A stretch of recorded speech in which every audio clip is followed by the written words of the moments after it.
In 1960, a man named George Maciunas planned to launch a magazine for a Lithuanian cultural club that was to be opened in New York. The name he proposed for the magazine was Fluxus. When the first issue finally came out, 4 years later, it had turned into something completely different. And in the meantime, Fluxus had become known to the world as a group of artists who were struggling to revolutionize the whole concept of art. 30 years later, in the summer of 1990, many of the original Fluxus artists met again in Venice for a show in connection with the Biennale.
So we're standing in front of Madison Avenue in 925. So the corner of 74th Street and Madison, actually, between 73rd and 74th, in front of 925, where in 1961 used to be A/G Gallery.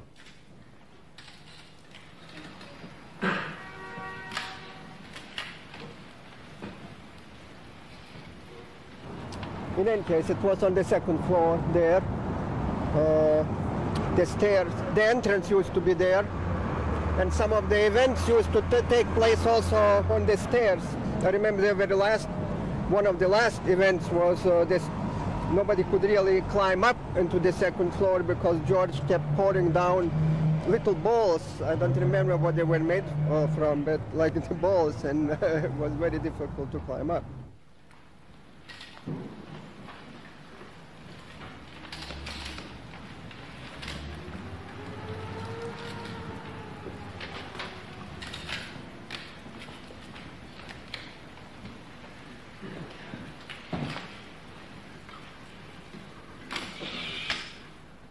To get inside, I think we have to go in and ask the people in there for... Let's see, what do we have? Christian Science Reading Room, huh? Christian Science. 30 years ago that was. Let's see.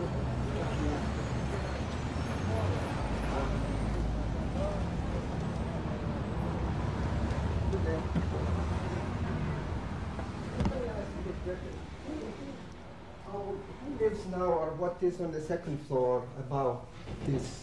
What is right there? Up above us, Yeah. there, our superintendent. Oh, is he there now? No. So it's locked. Yes. Just a space where he has his. Yes. Yes. There used to be a gallery 30 years ago. Oh, maybe Yes, a long time ago. AG Gallery. AG? A, two letters. What kind of art did they sell? Oh, so one could say modern Modern. in a way. In those days, it was modern.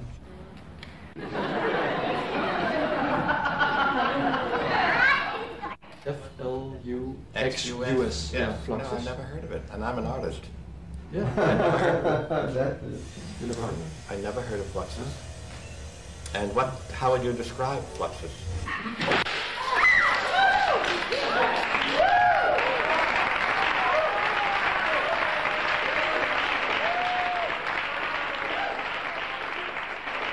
Hatch trick.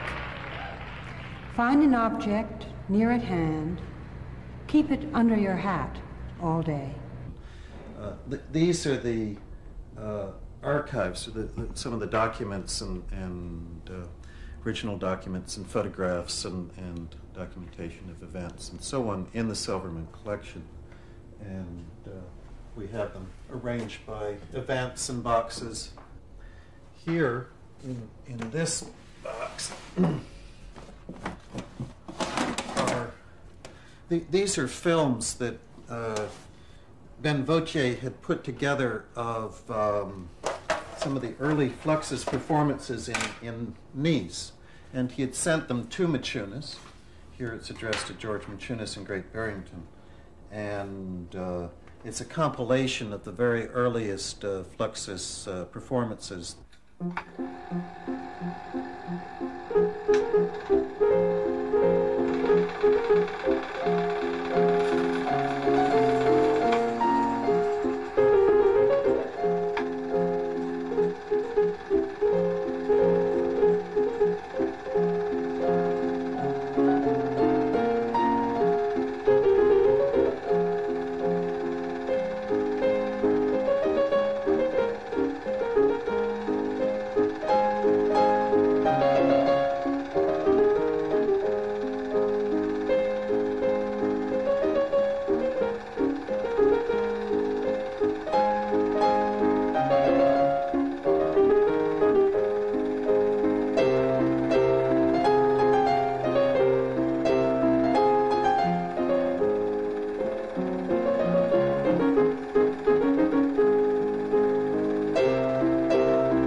Published by Left Hand Books called Event Scores. Here is Namjoon Paik performing a piece at the Cafe Au Go-Go in 1961. Composition for Paik. Select a platform or any large square rectangular area that is set apart or raised above the room. Measure this area. Using Paik as assistant, find its center. Then drop a plumb line to this point from the ceiling. Find the center of this distance and mark the string with chalk. Build for Paik a platform up to this point so that he may sit in the center of the room for the duration of the performance.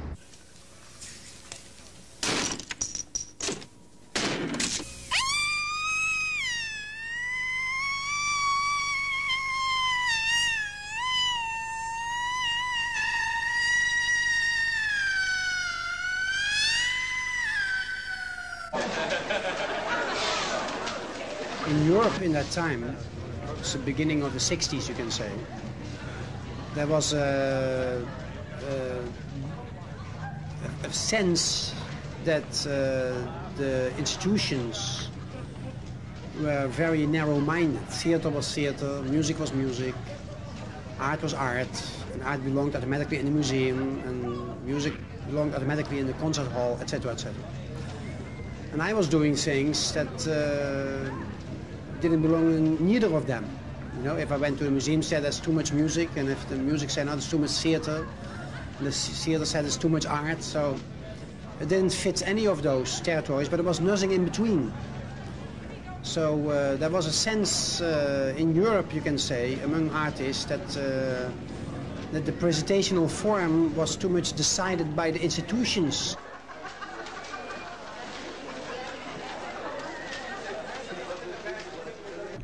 I don't think in art games you can win the game, but you can win the game by changing the rule of the game.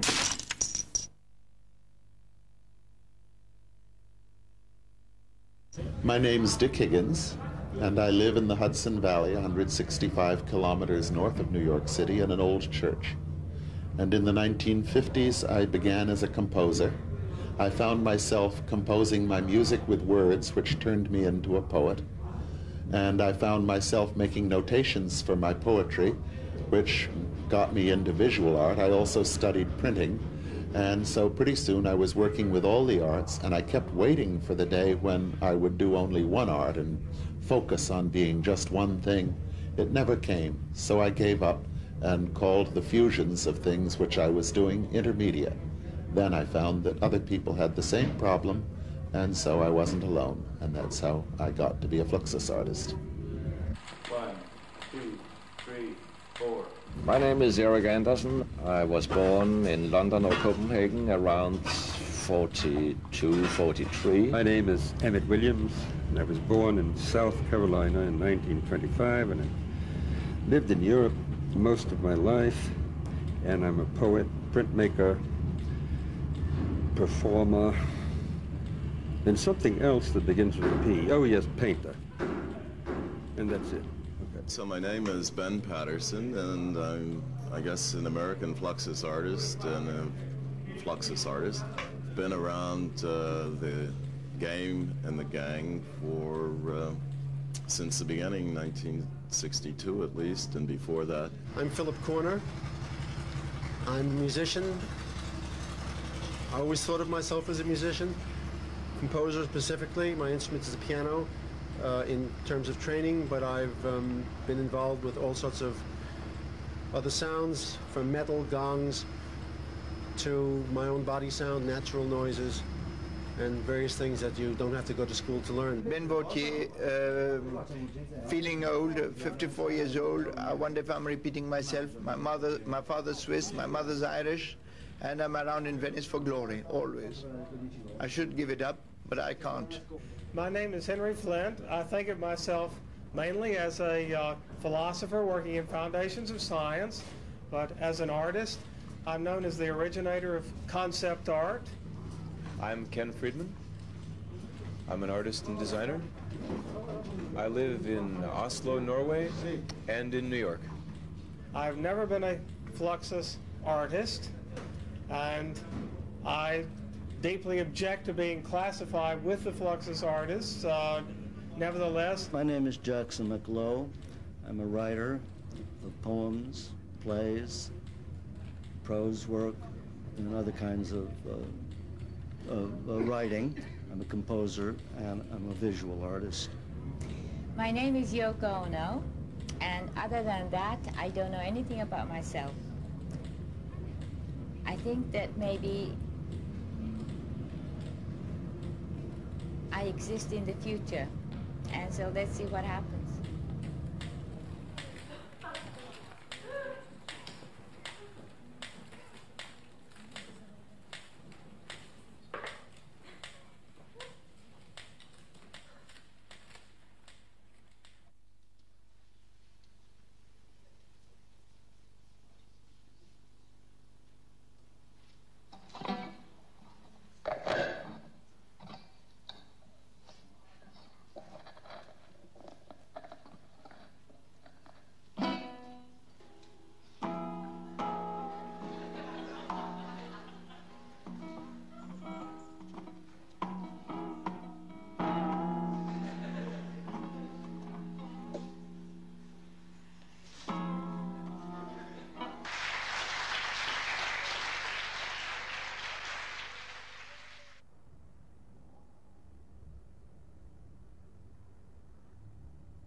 Fluxus concert done by Machunas was very different from anybody's Fluxus concert. That is to say, he never gave many importance to anybody in it. Everybody had, let's say, 30 seconds, 1 minute to do a piece.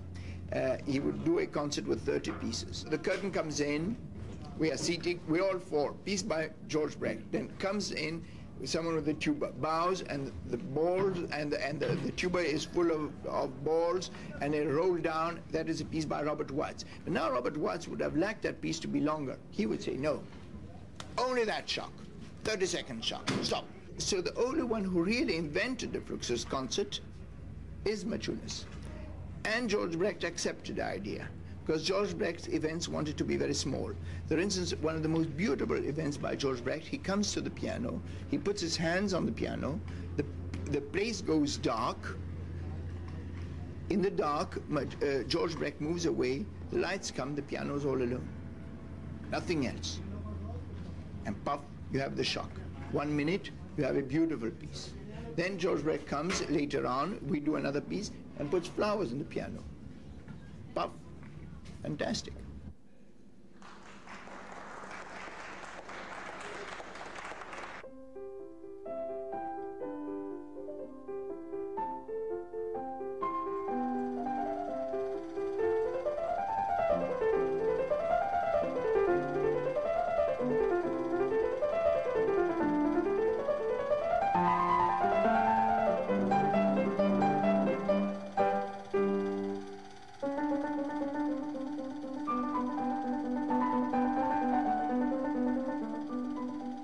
George Machunas. Yes. He had a very narrow face and a pointy nose, and he looked like a puppet of some kind. A puppet whose joint needed fixing, perhaps some more glue. He was totally important to Fluxus. George Machunas. Yes. Fluxus was his idea. The most useful work that George did was to bring to performances and to publication many kinds of work that might not have been shown elsewhere. Machunas was our ringleader more than he was, say, our Pope, a la Breton. He was just extremely nice, and he was very industrious, and he was a very good organizer, but we could hardly work together. We could work fine on a personal level, but artistically we couldn't work together at all. It just seemed hopeless.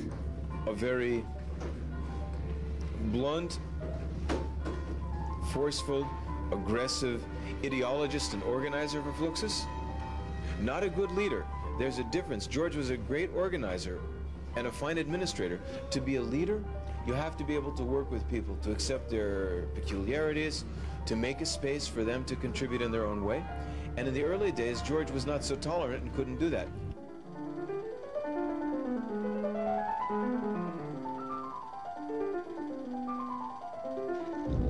August 1st, 1989. Warhol and George, Warhol and Fluxus. Somewhere there, very deep, they were the same. They were both Fluxus. Both dealt essentially with nothingness. Both dismissed the current life, civilization, everything that is being practiced today as everything is the same. Didn't take any of it seriously. Both took life as a game and laughed at it, each in his own way, untouched by themselves, looking at it all from the side or from high above, and creating their own realities that didn't really fit into it.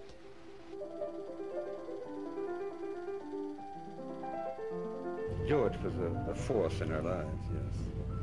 And to try to conceive of Fluxus without him would be a great mistake.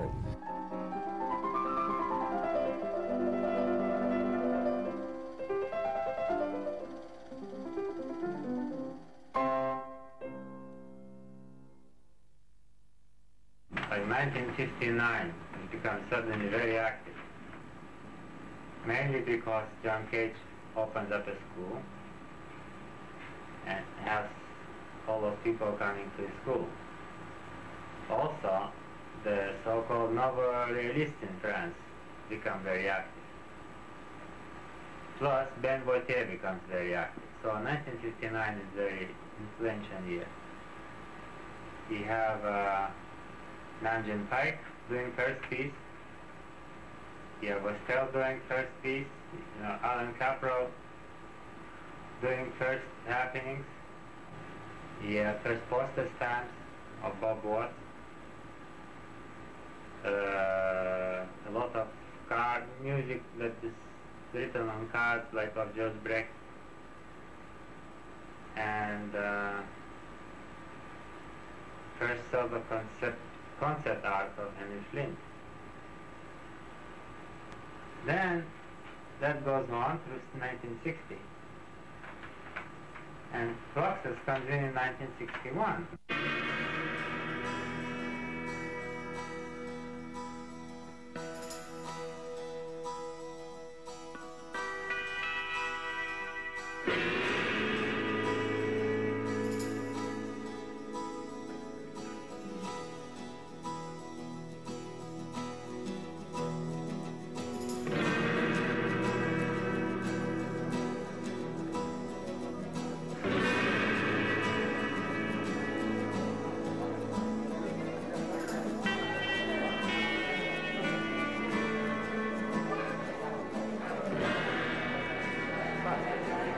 Dick invited me to come stay at his house for a few days. And while I was there, I made for him a reconstruction of a matchbox that I had made a year before, which was just a big Stura box of Fiersticker matches for the kitchen. And I painted it white, and on the outside I wrote, "Open me," and then when you open it, it says, "Shut me quick."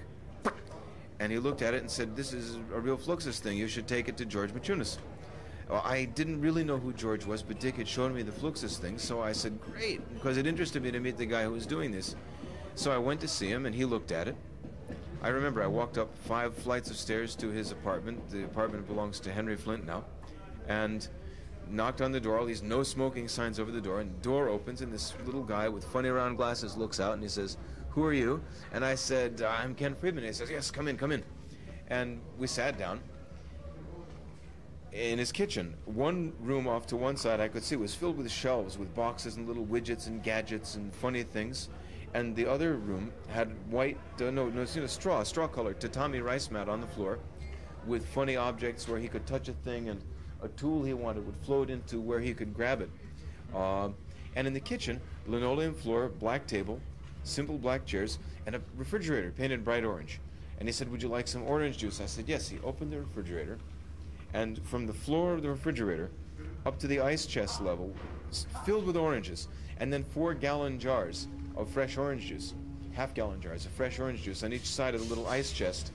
So he poured me a glass of orange juice, and we talked for a few minutes. And he said, "This is a very nice box." And he asked me, "What do you do?" And I told him what I was doing. And he said, "Would you like to join Fluxus?"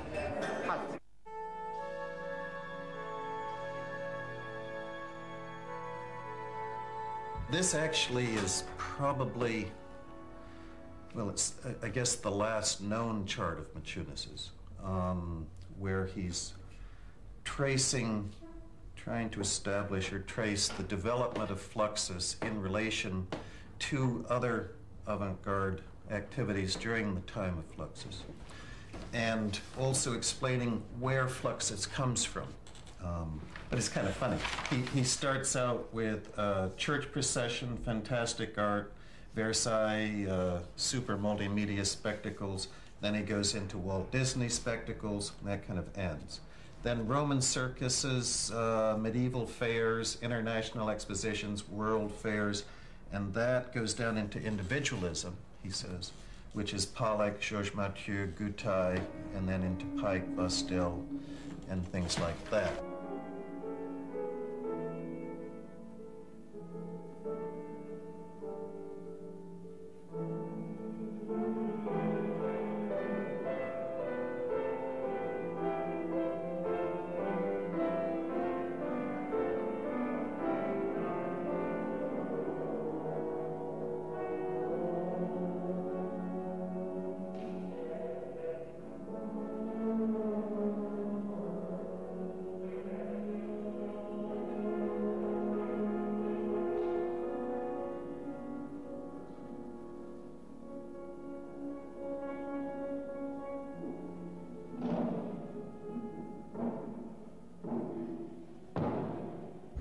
until then I was composing the kind of straight driving, serious art. A la Schoenberg, Bartok line, you have world angst, okay? Yeah. Not only me, but everybody, yeah? And it was a heavy scene, heavy. And then I was not that good either, but still I was, that expressionistic attitude. And I am, that's most like in my character, yeah, but in first concert of John Cage, I was not converted by his theory,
Then there are just leading into Fluxus were these two series.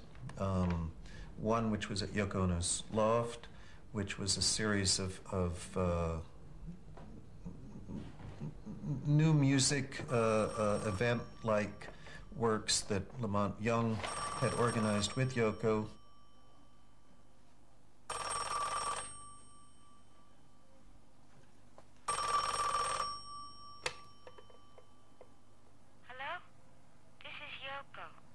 I was doing my work in New York. I had a studio in Chambers Street, and I gave concerts of various people like Lamont Young and Henry Flint and all the names that you know. And it was a concert series that was attended by many interesting people, like Marcel Duchamp came to, Max Ernst came to, and when Marcel Duchamp came, I was hoping that he would notice my paintings. That was the first, I believe, of paintings with instructions, So there's a painting to be stepped on, and I was hoping he would step on it. But I don't think he even noticed it. And I was a shy person, and I would not explain to Duchamp about, well, this is my painting, this is how it's, those things. So I was just looking. Would he step on it,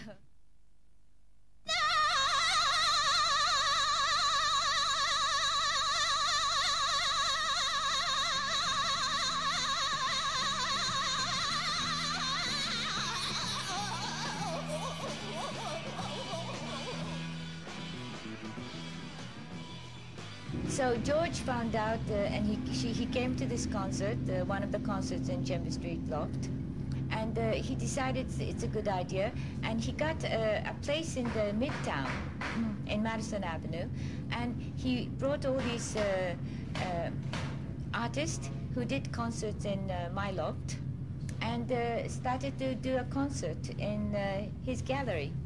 He said, this movement should have a name, so please think of some name, And I said, no, I'm not going to think of any name. And I think it's the next morning or the next morning, George said, I thought of a good name. And he He said, I said, well, what is the name? And he said Fluxus, and he opened the dictionary and showed me what the Fluxus meant. Oh, there are many, many meanings about Fluxus, but one thing that he said, it was so fun, it says flushing, you know, like flushing the toilet, and he laughed about it, and he said, isn't that great, you know?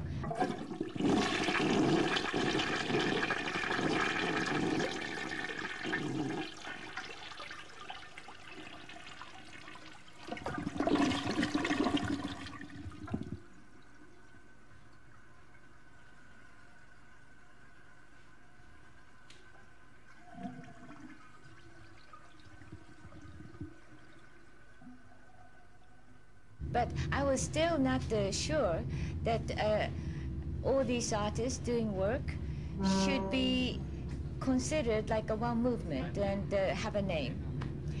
But he thought that was a good idea. So it was him who thought of the name Fluxus.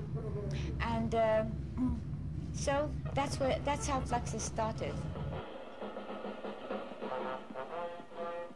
Musik til arbejde.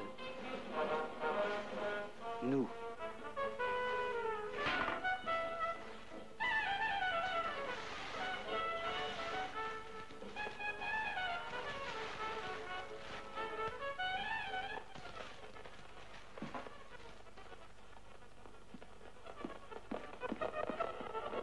There are a number of definitions of Fluxus, and again, they're all equally true. Now, Fluxus contains event. Event means life. If I take a glass of water and I drink it, that is Fluxus. Now, if I make as if I'm drinking it, that is theater. If I roll into plastic, that is theater and happening. If I shout and do melodrama, that is theater happening, romanticism. But if I drink a glass of water, I think that is life, and that is Fluxus. Fluxus comes out of Duchamp, John Cage, and Zen. And Duchamp brought in the idea of ready-made, John Cage brought in the idea of life, and impersonality, and Zen brought in something else. It never had as clearly defined a program as if we had all met at a big table and said, okay, now this is our program, this is what we're going to do, and so forth and so on. Fluxus in America has tried to keep on to the impersonality research. Impersonality means non-ego research of John Cage, which did not succeed, but was very interesting as a tentative. Because I don't believe you can do anything non-ego. Man is 100% ego. And even when he becomes a non-egoist, it is pure ego, non-ego. So that you cannot get non-ego, but you can get a new statement on ego, which is non-ego. Complicated, huh? Fluxus is hard to develop because it is hard to define, and because the people insist on the right to change. After all, Fluxus means change. And it's a rather good name for an art which is devoted to change.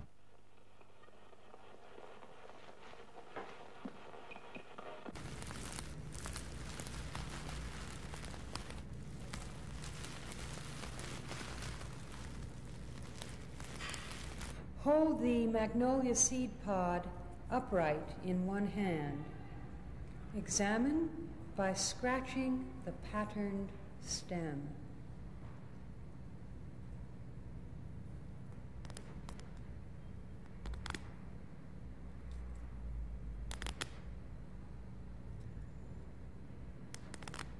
This show is titled Bread and Water,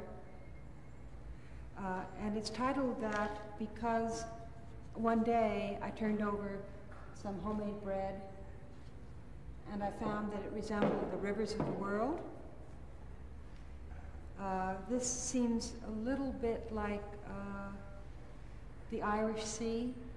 I've looked at a great many atlases to do this performance and this work.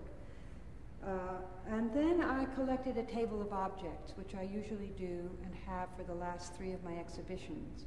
So I simply apply my other things I'm doing to the handheld object. This is, let's see what this says. It says, rest fingers inside the horns of the squash for a good feeling. So then in doing that, you see we get the sound of the seeds rolling inside. And it actually is a very nice thing to do with a dry squash. So I'm interested in sound, which involves doing a performance. Everything I've done with those objects was a tiny performance that made a sound for me or for you.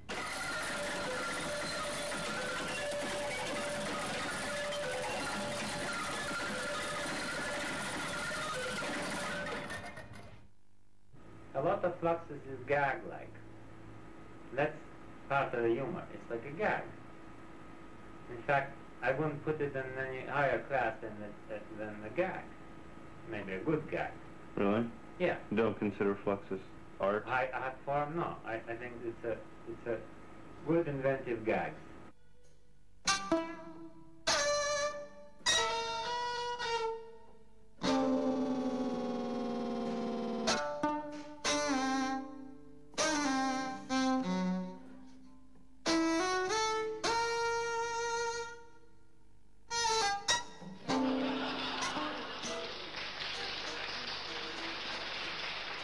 The piece that Machunas especially liked was George Brecht's Exit, which is just an exit sign. The score reads exit, out, ut. And Machunas liked it in that, he described it in the interview with Larry Miller, of how it's a work that we all perform every day. We leave, we go out, we go through the exit. And we perform it without realizing it. It's just an everyday occurrence.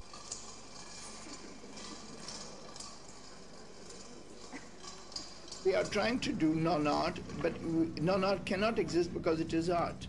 And we are trying to do life art, and life art cannot exist because it is either art or life. And if it's life, it's life. And then nobody knows about it. It's my mother-in-law opening the tap, and she doesn't care. And if she finds out it's drip music by George Brecht, then she starts thinking, and it's art. So you can't get one into the other. It's one and another. And that's important. But I think Fluxus brought up these questions.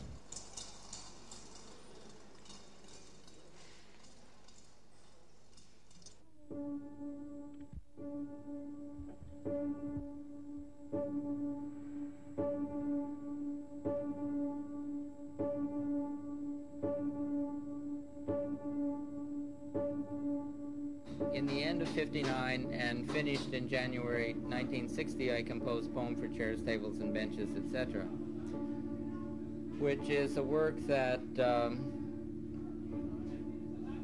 is even more involved with my own approach to time structure, in that the work can be any duration, but the sounds are the sounds of chairs, tables, and benches, and really anything that can be dragged across a floor, with an emphasis on getting a really good sound. When I saw Lamont Young's word pieces, then I began to imitate them, and around that time, I don't know exactly, yes, I think it was after I saw Lamont's word pieces, I did a piece in which you had a human performer and an orchestra that was supposed to be monkeys who were given toy instruments, and they were all in a cage, and the human performer was banging on a kitchen sink with a pipe.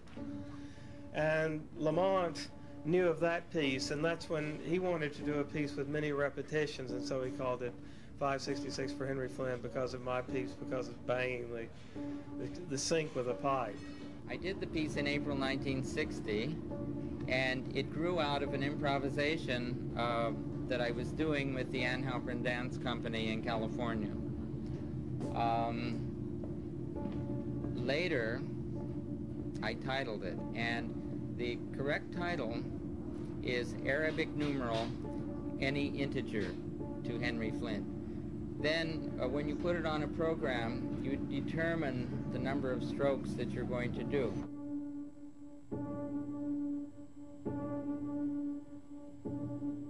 Then it goes from there into Fluxus festivals. And this is how Machunas used the chart to see the flow of things, kind of the flowing down. Some things lead off to sort of periphery or to dead ends, he might feel. But with Fluxus, these two series, you can see, lead right into the Fluxus festivals. Here he's saying that his series leads right in, but you could equally say that the series at Yoko's Loft leads right into the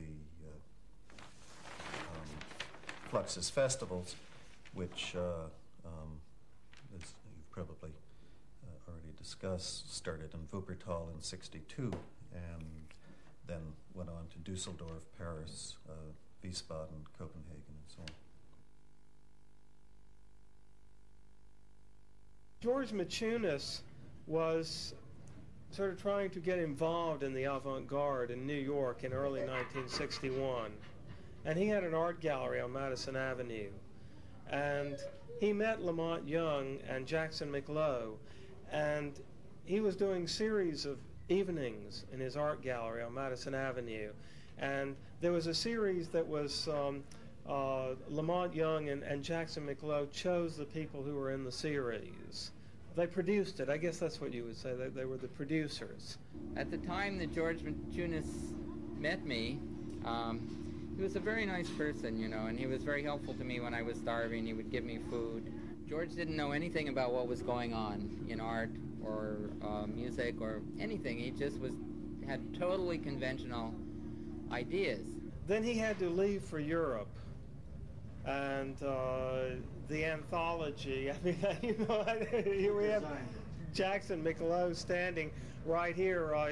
Then the next thing we heard at the end of the year, at least I did, I think other people had other kinds of things, were that we were all editors of something called Fluxus, which was first projected as a series of anthologies, I think modeled probably upon Lamont's anthology. And, I've forgotten who was what, but I was first appointed literary editor, and then in a later version of his lists, I was the poetry editor. And so during '62 and '63, he had a number of, he began to have concerts, festivals as he called them, Fluxus festivals, beginning with Wiesbaden.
Ben Patterson and I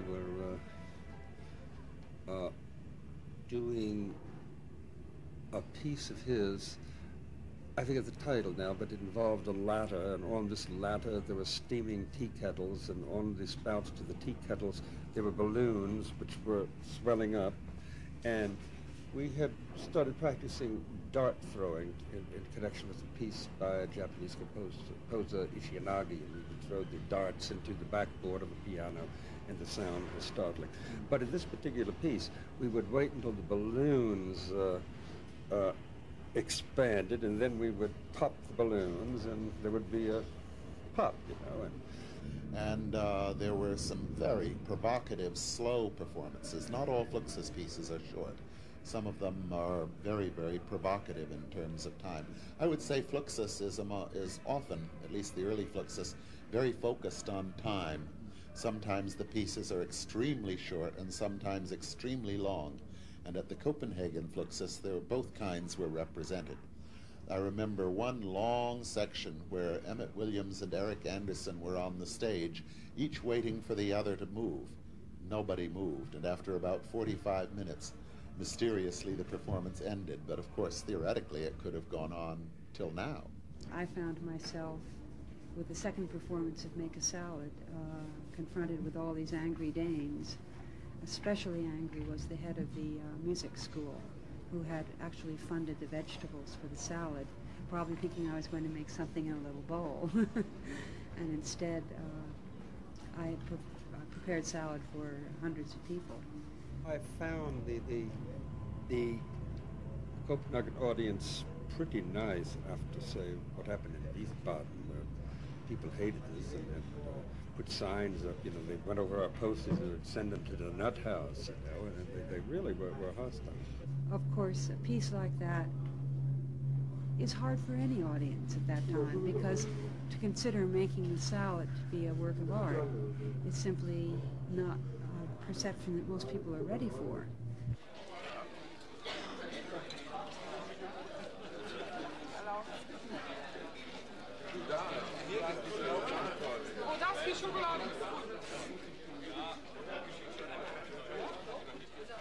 We were going to try to do my whipped cream piece, which I called Lick. I don't know if you know, it's a very simple score. It says just cover a shapely woman nude with whipped cream. And then the next instruction is lick, right? And Adi Koch had managed to get the Danish Dairy Association to donate gallons and gallons of whipped cream. And then he thought he had somebody organized to be the woman, and then she began to think about it and said no. And I remember the whole day, you know, he goes through all of the friends, and then he goes through his little black book, and he starts calling all the other numbers, and even the prostitutes said no, which I thought was very strange, because Copenhagen in those days was supposed to be the wide open city of Europe. So we didn't manage to do it there. The time that these pieces appeared is so vastly different from the times we're in now that you will not. The concept of audience, which we have now, was very different from what it was then. So for us, it's extremely interesting to see how these very simple works, minimal works, reflect the audience as well as ourselves.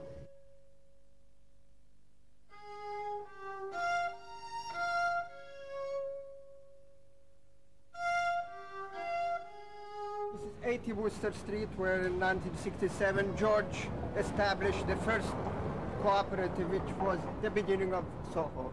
Now George, Cinematheque, filmmaker Cinematheque, took the ground floor and the basement, but also George lived for between 67 and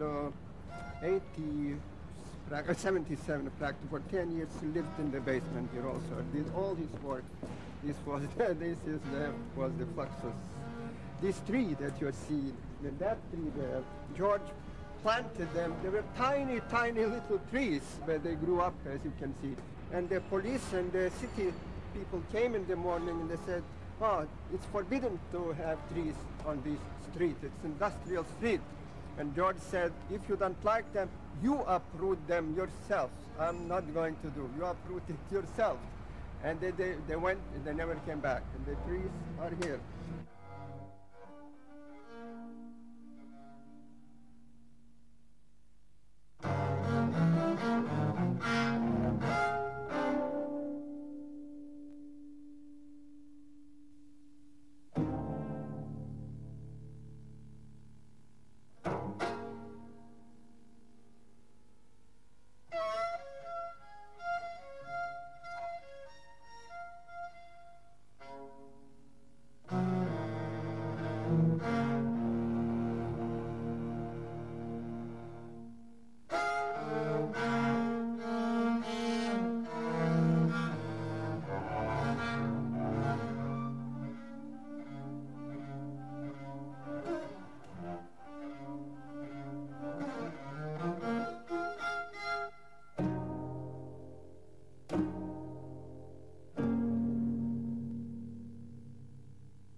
It's based on a work that Brecht had done in the 50s, 1959, called Valoch, which is French slang for travel, a thing like what you pack, a backpack, or what you carry with you when you go traveling. And it was a work that Machunas became fascinated with, and they went through different forms. Usually,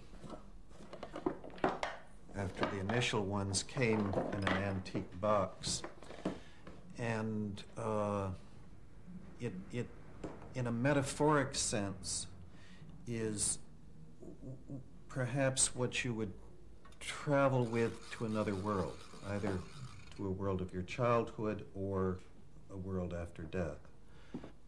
So it contains things that are round, things that are wooden. This is driftwood, which you might find at the beach. Children's things, toys, that sort of top, another kind of top that would spin. A toy snake. It's a Fluxus work by George Brecht, but George Brecht gave the idea over to Machunas to realize, not in the sense of the old master artist doing a design for a printmaker to realize, but entrusting Machunas to realize the work. And so that what is here might be what Brecht would have put in, but it might be quite different. One of the ideas behind Fluxus was to try to get away from the individualism that was prevalent in the art world at the time, and towards collectivism and anonymity of authorship to an experience, just to the experience itself. And that's demonstrated here a little bit by the idea that Machunas is making Brecht's work.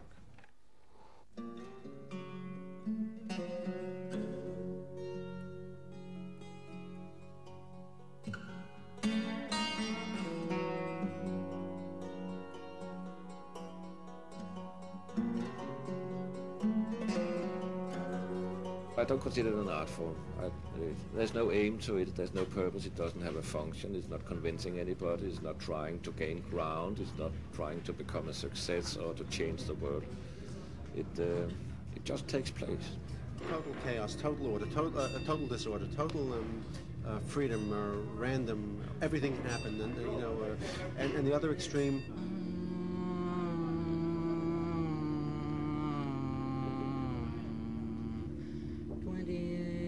27, 24, 21, 18. Fluxus minimalism, a kind of essentialism, non-objectified.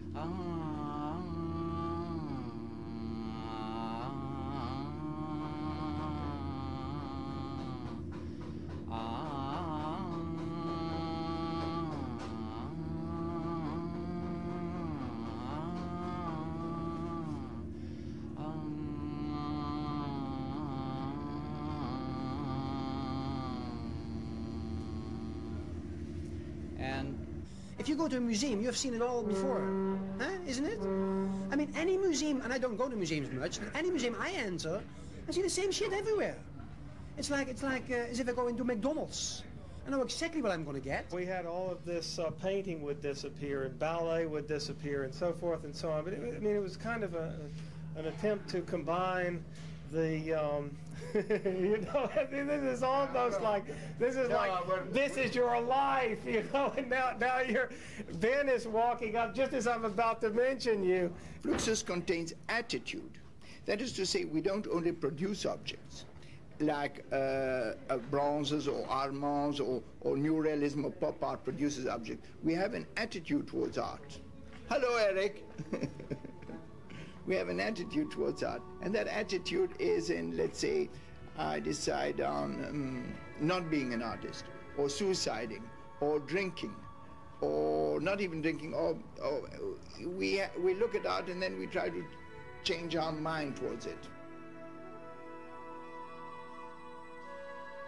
It seems that everything that art touches dies.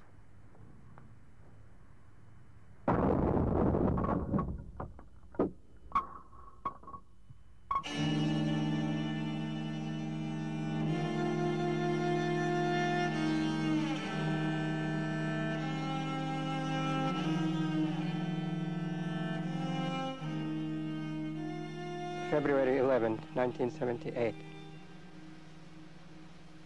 To be aware of approaching death is one thing. To accept death is another thing. But George has accepted living with death in a perfect Fluxus spirit. He has been used to death all his life. He says he's so full of medicine and drugs and cortisone that the bugs do not bite him. And those bugs that bite him drop dead immediately. Already in 1960, doctors gave him only a few months to live, but he's still around, George, doing his art. George is not using his body to make art. There isn't much of it left. There never was. He's using his life.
At one time, I thought truth would change art.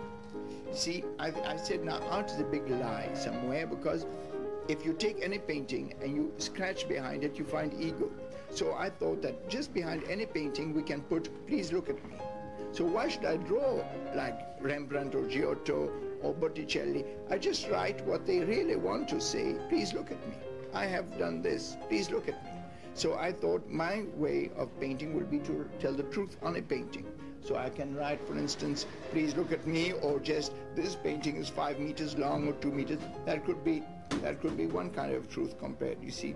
So I had objective truth and subjective truth. That was my kind of work. But when I tell you I don't believe so much in myself, it's true. Because after all, it was easy.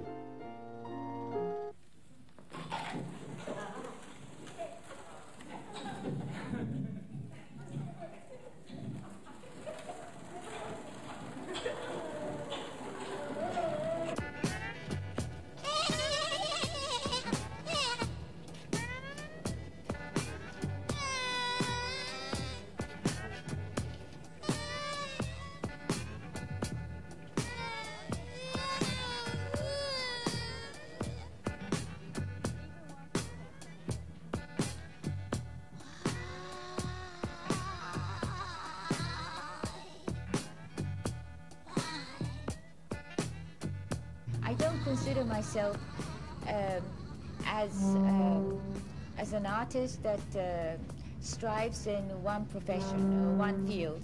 I'd like to think that I have the freedom to choose the media whenever I want to, which media, what media I want to, and just use it to communicate my ideas or message.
True that I was classically trained as a composer, and I enjoyed that a lot. But I never saw music as a kind of profession or way of expression or anything like that that is normally understood by being a composer. It was very natural that I didn't stick to sounds. And my very first pieces dealt also with visual phenomena and with the process of playing itself, that you try to integrate all the aspects of the performance situation into the single work. So I wouldn't say that I ever wrote a music piece in a classical sense. I wrote a lot of pieces and still do write works for instruments and for orchestral situations. But I never really wrote a piece of music.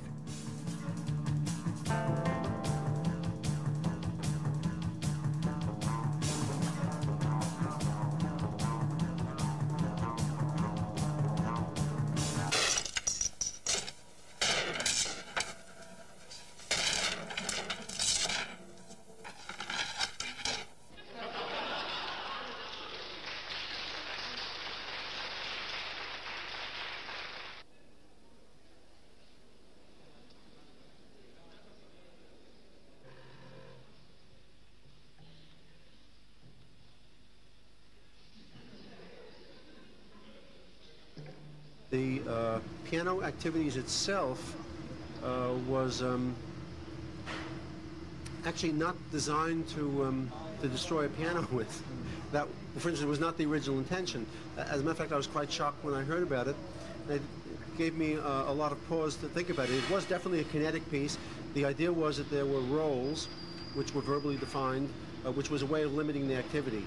You don't just take a baseball bat and smash the piano to pieces, but you use it as a way of provoking many different effects and a variety, richness of texture and interest. In any case, my work has always been involved in piano activity, certainly was with taking the quote-unquote chaos of a large, multiply conceived situation and giving it some kind of shape, some kind of coherence, some kind of order, some kind of purpose.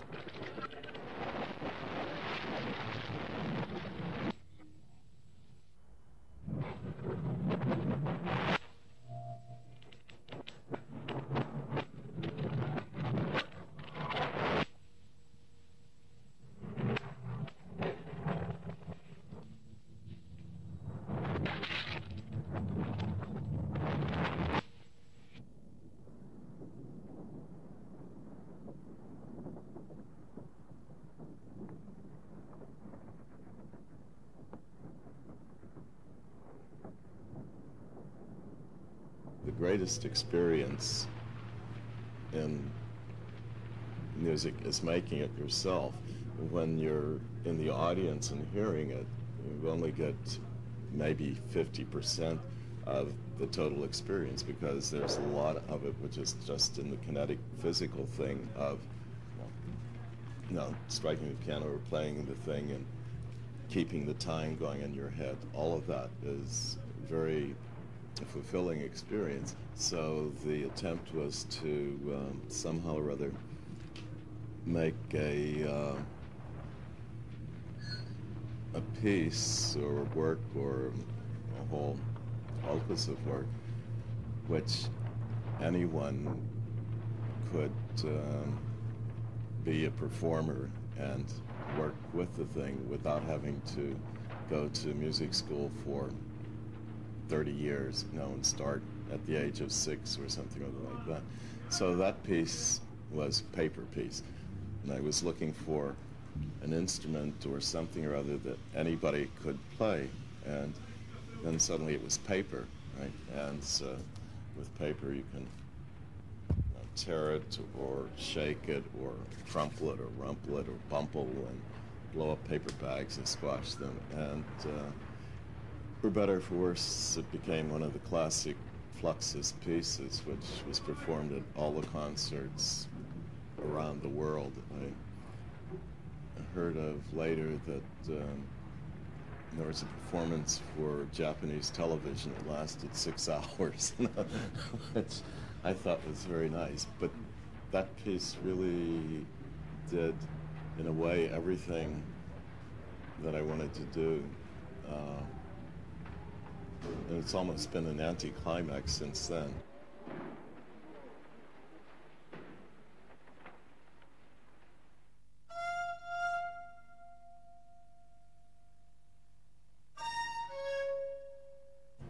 As mothers tell their daughters, you know, never give anything away. And just collectors who collect stuff and keep it for years and years and years suddenly find that the junk has value, you know. And what is an antique shop except something that they're full of something, some few things that didn't get thrown away and should have been thrown away. You know? But I don't think you can do that with art. What you get here, the real Fluxus works that you might see is leftovers of a party. It's like going into a room and you see all the dirty tables and you say, oh, that's it. It isn't it. It's a leftover of it. You might as well clean it up and start another party. People used to throw things at us and burn up our scores as we were holding them and, you know, get out of here. And now you go to something called a Fluxus performance, and the ladies in fur coats and, you know, and if you cough, they applaud, and, you know, and then they buy what's left over as residual objects, and it's certainly the same thing. You know, it has no feeling of Fluxus as not only a non-establishment thing, but an anti-establishment force. Anybody who claims, you know, who cuts up a poem with scissors, you know, or who takes a paintbrush and throws it on the wall or something like that, that's nostalgia. That's nostalgia. There's no more avant-garde. I mean, we made the most radical criticism that you can make. Fluxus is an attempt which will never succeed. Fluxus is not a hypocritical attempt, but it is an idealistic attempt to pass the Duchamp situation, and we cannot. Because We are in a formal mess. We can do anything we want since Duchamp, but we can't pass Duchamp because there's no shock. Everything is accepted. So the only way to pass Duchamp would be not to become an artist. But not to become an artist on purpose is being an artist, so that is very complicated. I would really pity anyone who didn't know the difference between art and life. And I participate in these ideas of art and life as some kind of a metaphor, yes, but, you know, my brain isn't that lame, you know, I really do know the difference.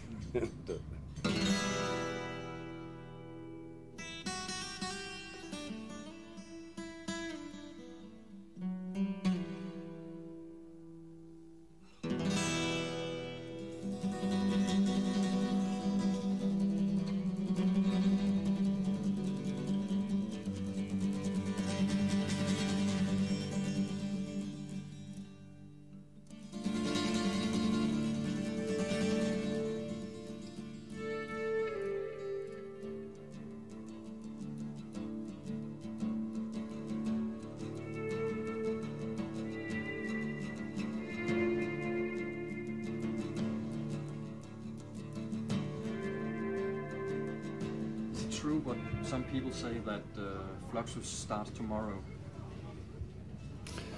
Well, I said a long time ago that it had never been invented yet. And you want to invent it? That's what you're trying to do? No, I was hoping that when it finally took place, I would be a part of it. And it didn't take place? Well, something is taking place in these old warehouses here, but it looks more like a painting show than Fluxus exhibition, as far as I'm concerned.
We are very proud of now associate as Fluxus member or former Fluxus member, president of a small country. This Landsbergis, huh? And then, but he really changed the world, okay? And Saudis is his name of underground company, political organization, Saudis, which he has the descent, for a long time. Saudis in Lithuania changed Lithuania, and he was the toughest guy, so Gorbachev couldn't break. Remember, even as late as 1 year ago, just from Iran-Iraq war, they sent tank in, So he almost died many times, but he survived, okay? With the humor. In Saudis, what his original name of a party means in Lithuanian, Fluxus. So he did have a Fluxus party, which changed Lithuania and changed the Soviet Union and changed the world. So indeed, Fluxus little finger made no artist organization made such a big positive change, a negative positive, it's a positive change.